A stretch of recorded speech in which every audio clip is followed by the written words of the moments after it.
also the pricing tells you that Skoda really wants India to work.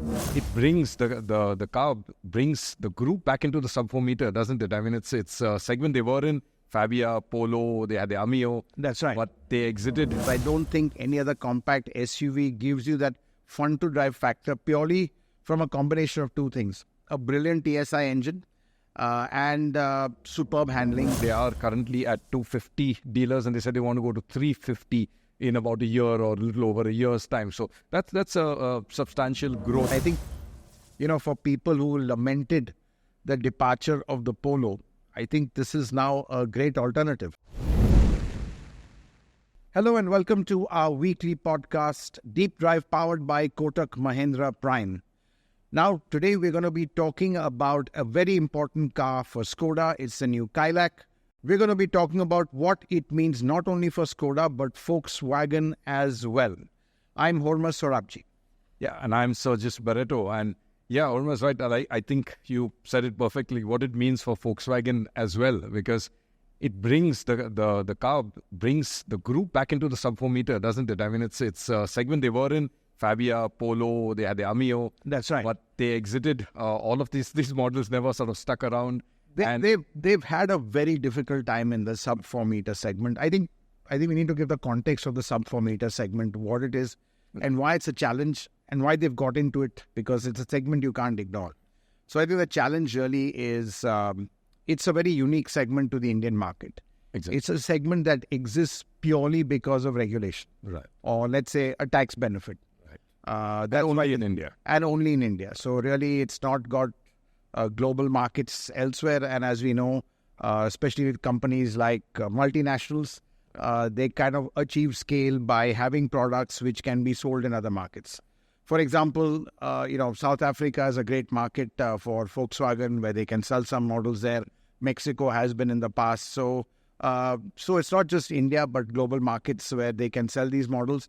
And it's the export markets which actually make more money than the Indian market does, because Indian market is so brutally cost competitive that margins are wafer thin. That's how it's happened with Honda, for example. The Elevate is doing brilliantly in Japan, and these exports have kind of increased Honda India's profits, purely because it's done well in Japan. But coming back to the sub 4 meter segment and why Skoda has come with the Kylaq is because I think it's a segment you can't ignore. It's the fastest growing segment. It's the most crowded segment. And I think, it was easy for them to kind of scale down a Kushaq into this. Definitely challenges from a profitability point of view. And that price surges, 7.89 lakhs for the base variant. Starting. I think they've really, I would say, undercut everyone. Right. The very aggressive pricing. Absolutely. And that too for a 1 liter TSI at this price. At this price, exactly. You said it right. They've really knocked her out of park with the starting price, because it undercuts all its rivals. Even rivals like a Nexon. Okay, the Brezza we know is a higher price model. This is below like a Nexon. It's a petrol turbocharged direct injection, whereas others give you either naturally aspirated or they are indirect injection engines. So it's expensive technology. We know they've managed to price that sort of competitively. And like we were discussing, it's also so close to the price that the Polo, which is that's right. was at, right? I think that's one thing which this car could be the spiritual successor to the Polo. In fact, I think if we saw the Polo, the base variant when it was being phased out, the 1 liter TSI base variant was about 7.4, 7.5 lakhs. So really not too far away from that. Correct. You're getting an SUV, obviously with the latest tech as well, which wasn't there in that earlier car. And, we drove it briefly at the coast circuit in Coimbatore.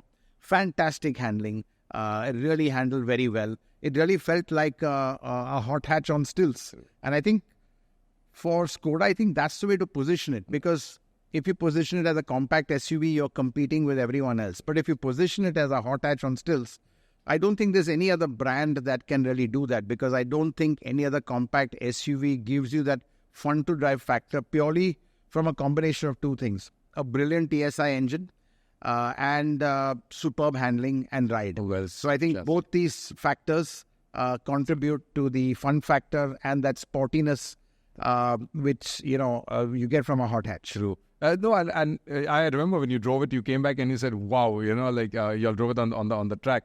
But the funny part is, and it's sad, again, the sub 4 meter rule doesn't allow them to put the 1.5 liter engine in there. You lose the tax benefit, right? I mean, would that be fun to drive? You think? I mean, this chassis could take it. Right? I think honestly, after driving the car, the chassis is so good, and on a track, it actually begged for the 1.5 liter engine. I felt that you really needed a 1.5 TSI. Now you speak to Skoda, they say it'll be too expensive.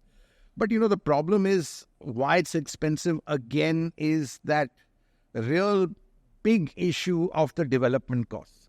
Any change they do, any adaptation they do, it goes into millions of euros, which automatically makes any variance unviable. So if you see, they're just limiting engine choices, transmission choices to the bare minimum, and trying to offer that in multiple body styles.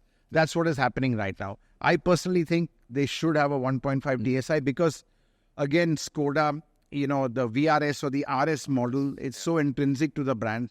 A Kylaq RS with a 1.5 TSI would really give it a certain halo. May sell in small volumes. But look, I mean, it's not that you don't have 1.5s in compact SUV. The Brezza only has a 1.5. It's a 1.5. It's a bit of a Thakila 1.5 NA engine.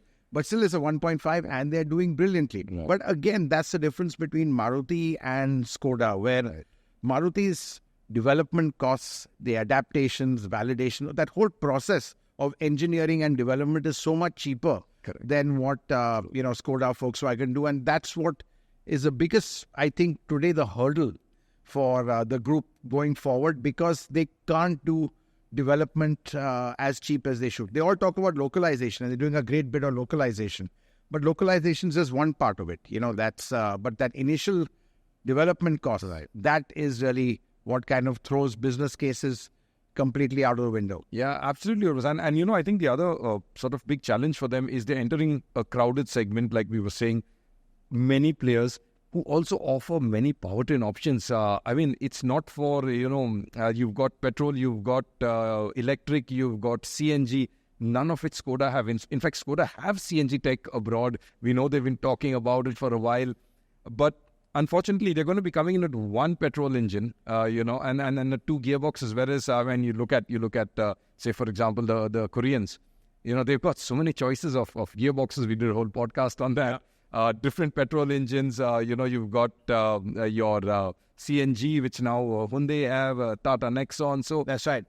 I think that's going to be a big sort of limiting factor, the addressable segment. Definitely does, because you limit your powertrain choices, then you're not competing in the entire spectrum of the segment. Exactly. So I think that's definitely there. But I think they have got big volume expectations. I think they're hoping to compensate with the price. The price is very attractive.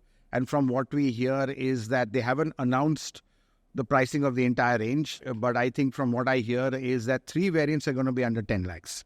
Okay, so that is pretty competitive. So I think, I think also the pricing tells you that Skoda really wants India to work. I mean, we heard in the presentation that I didn't know that outside Europe, India is the next biggest market, really. Yes. And India is not so big for them. In fact, they're looking at doing 100,000 units in 2026. I mean, Maruti does that in a month today.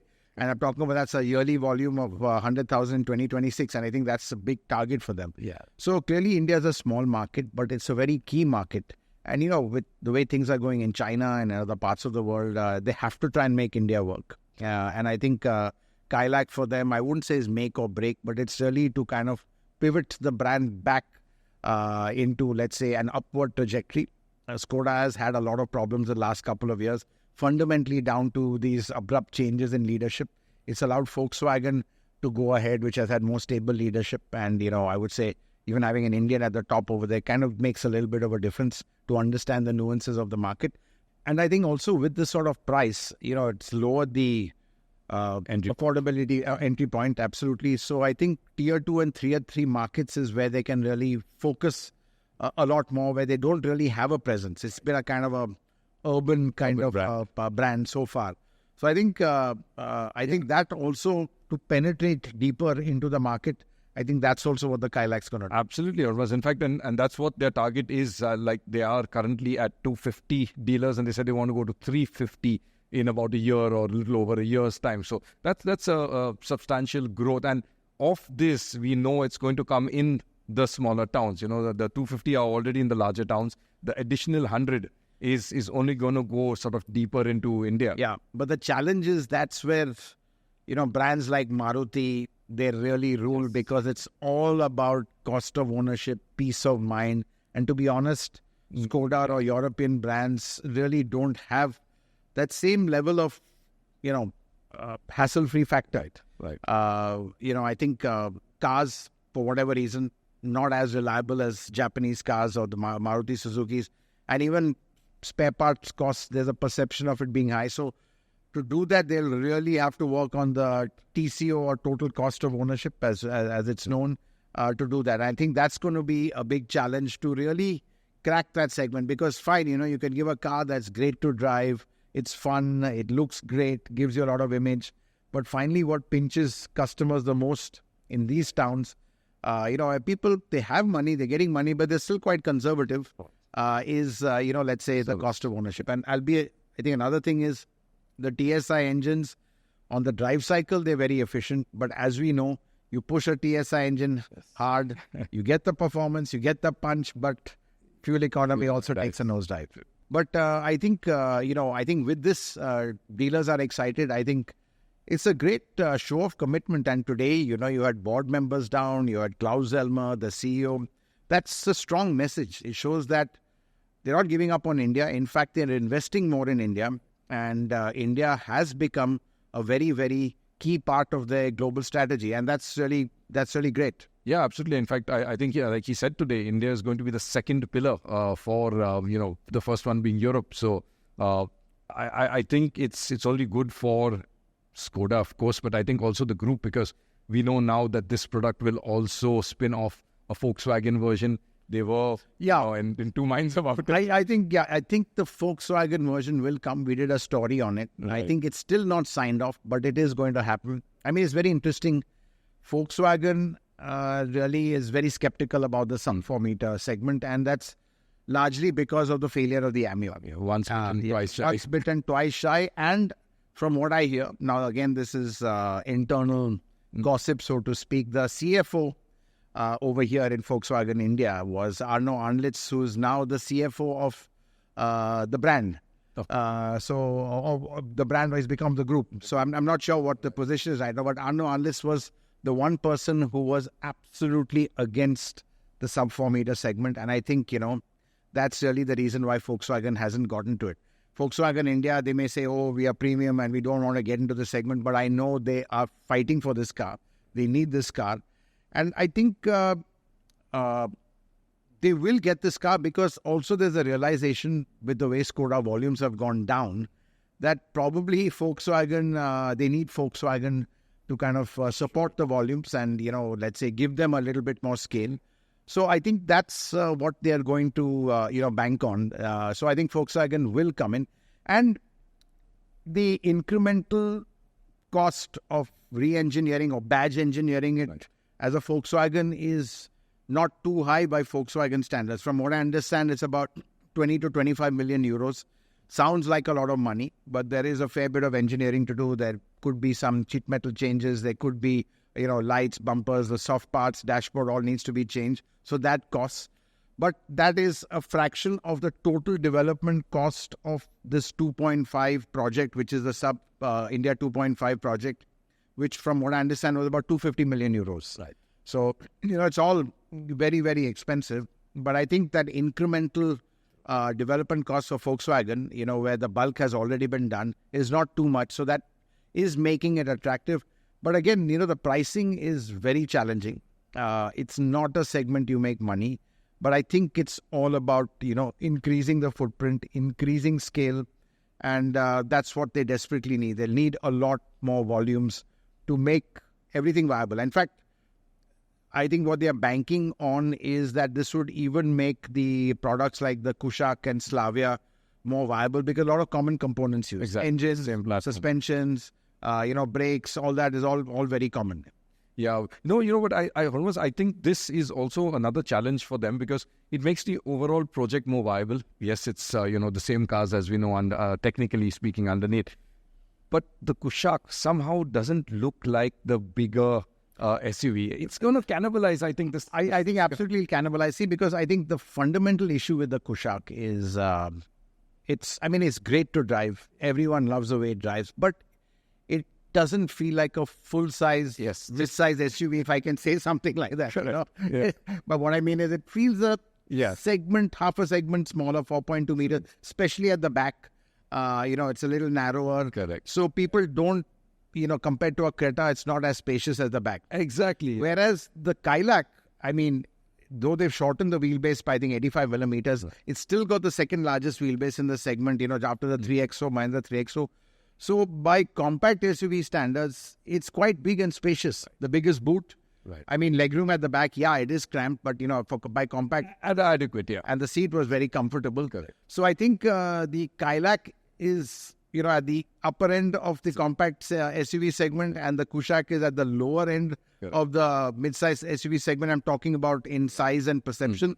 So I think there is definitely going to be some blurring of lines, and the Kushaq 1 liter could be a casualty. Yeah, absolutely. In fact, I would have liked to see, further differentiation like with the Koreans, for example. If you look at a Creta and a Venue, they're two clearly different segments. Same with the Kia, they are Seltos. But with the Skoda cars, they're just too close to each other. It's all to do with costs again. I think the costs of development are so out of whack that this is where, unfortunately, they have to cut costs by not making too many changes, going into tooling up development, because that all just racks up. And they don't have that scale. They don't have that demand. If they were selling, let's say 500,000 cars, yes, you could do that. But they're a very small volume player right now, and they're in this kind of catch-22 situation where, they'd like to develop, but they can't. Then there's not enough differentiation. Then obviously the sales also, don't reflect the kind of, let's say, completely two different products. So I think they are in this challenge. But I think I'm quite bullish on this car that, once people get to drive it, and I think it's a car that has more substance in the way it drives. Again, on features, it's pretty okay, but it's still light. I think something like, no panoramic sunroof. It's got a small sunroof over here. Which I think the big miss is a 360-degree camera. I would have liked that. And there's no ADAS. And ADAS isn't coming in any of these cars, from what I understand, till 27 and maybe later, when the facelifts of the Kushaq and Taigun come. And I think then it might spill over into this. So, just in the way of the life cycle cadences. So, little... but again, in terms of features, they've got something which is one up on the segment, like the powered passenger seat. So, but I think, this is a car that's for people who love to drive. You just forget about all this when you drive. I enjoyed that engine on the track, and even the ride actually is much better now. I think what's happened is that with the shortening of the wheelbase, the body stiffness is better. And when body stiffness increases, you can go softer on the suspension without kind of compromising the body control. Yeah, so I think that's what they've done. I think the ride is good. Steering is good. Steering feels better than on the Kushaq. So they made these marginal improvements, which I'm sure will be translated into next facelift of the Kushaq as well. Sure.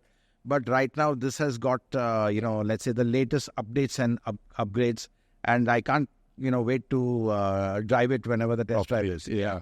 Absolutely. In fact, that's the I would say the plus point for, typically Skoda and Volkswagen cars. It's also the weakness at the same time for a market like India, I think, sometimes, because there are not so many people who are looking for that, and I think that's where the Koreans, they just feature load the car almost like an appliance sometimes, driving pleasure, okay, it's maybe there or not. And I think that is something where Skoda smartly at least have now brought the price down. So, okay, we don't have the same spec-to-spec kind of thing, but we're so much cheaper, and enjoy your car while you're at it. Absolutely, Sergius, you've really hit the nail on the head. I think that's really the way it is. And, I think they're going to be pulling from all segments. I think they'll pull from the mid-size SUV segment, someone who wants a car which is good to drive and really not too concerned about the rear seat space. As I said, the luggage is great. Right. So you've got practicality there. I think it'll put a lot from the hatchback segment. Right. Because, it is an hatchback. The base one is in premium hatchback territory pricing. Right. So I think it will pull from there as well. And again, it's getting Skoda back into the sub 4 meter segment, or the group back into the sub 4 meter segment. And I think, for people who lamented the departure of the Polo, I think this is now a great alternative. Right. No, and I absolutely, Hormazd. In fact, just to go back to what you said, in terms of the rear legroom, it's actually, I think, not so bad, especially when you consider, say, for example, the Venue. We've criticized the rear legroom there. Yeah, Venue and Sonnet. Exactly. And really bad at the selling well. Yeah, exactly. So I think if you get a certain sort of balance right, price, features, space, some things can go down. And I really hope that Skoda will find that sort of balance with their pricing, safety. I mean, India today, I don't know. They're going to ace it on safety. Exactly. In terms of the crash performance, 6 airbags, I think. Yeah, and we know they'll be going 5-star. They will be going for 5-star, whether GN cap, BN cap, whatever it is. True. They'll want the best safety rating. Exactly. That's become hygiene. True. So I think it's got a lot going for it in that. But more than that, I think it's going to be just their DNA of the way it drives. Right. And I think, people are going to appreciate that more and more as the roads come, as the roads get bumpier, cars like this, excel in that. And I think also that 6-speed automatic is really one of the best in the business. I frankly prefer it to the DCT. Absolutely. Exactly. So, so overall, the whole drive experience, I think, will be a selling point. And as you rightly said, that price will make it even more appealing. True. And always, there's another new player, not new, rather, let's say the XUV, which is now the 3XO with its sort of facelift and stuff like that. It's doing really well. It's started off well, it's growing now. It's got obviously a lot of features, but it's also got a lot of driving pleasure. I mean, you and I both like driving that car. Do you think it's driving pleasure that's pushing that car along, or it's the feature thing that... I think, Mahindra being Mahindra, they've carpet bombed that segment. Diesel, right? Petrol, two petrol options, right? Automatic, manual, the works, right? And loaded it with features. They've got XUV 700 features into that, right. So it's got everything. In fact, the content in the Kylaq feels a little bare compared to that. But I still think in terms of dynamics, the Kylaq has that edge. It's got that finesse, that completeness in the way it drives. Even the 3XO is really good. We liked it the way it handles, but it's just the linearity of all the kind of controls. The input you give the car, the linear way it responds, the way the Kylaq responds. And I'm just talking about from a brief track drive and driving it on the dirt. But I was really impressed with the car. Yes, there is body roll, but it's very progressive. And I think it's that progression, that linearity, which the Europeans over generations and decades have managed to kind of make a fine art, and to a driver who drives it, when you get that sense of predictability, that's where real enjoyment comes. And I think that's how it is. Even the power delivery is different. 3XO also very good, but I remember driving it, they get the torque converter to lock up really early. So it kind of shoots off, can be ultra responsive, so it's that linearity. It's not quite fine-tuned to the way, let's say others do it. Correct. But again, that's very marginal, and then it gets overcompensated by the feature set and the engines, which is again the big weakness of Volkswagen. Only 2 engines for the entire stable, 1 liter and 1.5, and both TSIs. Yeah, and both TSIs, and that's really it's a great engine, but you don't have any other options. True. And so where do you think now, like we know the India 2.0 project, when it started with these cars, the Slavia and the Kushaq and then the Volkswagen counterparts, they've extended this now, let's say, to the Kylaq. We may have a Volkswagen counterpart. Do you think there's further scope to stretch this current platform, or is this it? I don't know where they would go from here. It's kind of... We've talked about this, and I think this platform, which is MQB A027, is the smaller one. Right. They were looking at the MQB A037, but again, we did a web story on it. That's working out to be expensive. It's a much bigger platform. The reason they didn't choose it initially is because it had it was the first MQB platform. Then 37, then came 27, the slightly smaller cars. And they chose that because it had the latest generation of electronics and the E&E architecture. Right. Here they have to upgrade the entire E&E architecture, which is again a cost.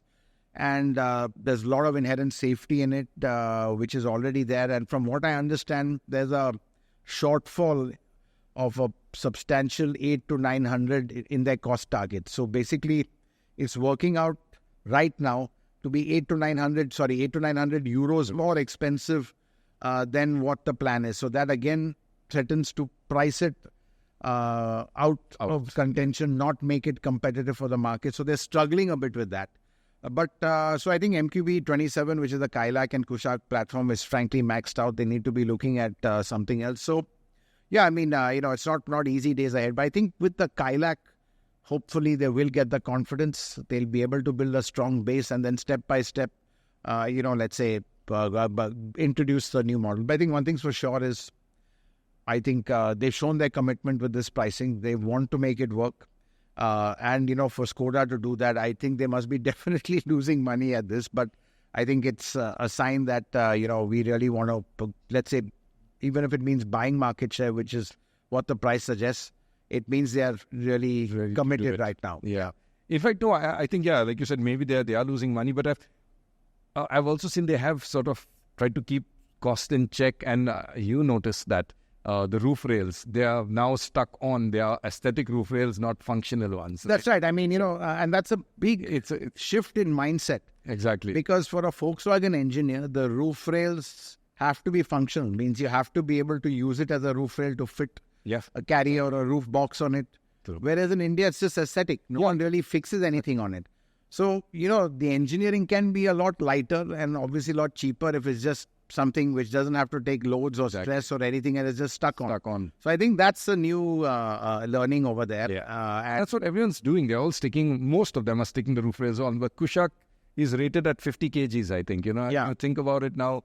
I mean, how many people are using that? Exactly. So I think they're learning slowly to think more Indian. And I think it's this mindset which really they have to adapt. And I think Skoda is very flexible that way, much more than Volkswagen. But they're still trapped in the Volkswagen universe because even though theoretically they've been handed over this platform, there are a lot of components which Volkswagen controls. And then when you have to develop that, Volkswagen will say, we can do it, but it's so many million euros.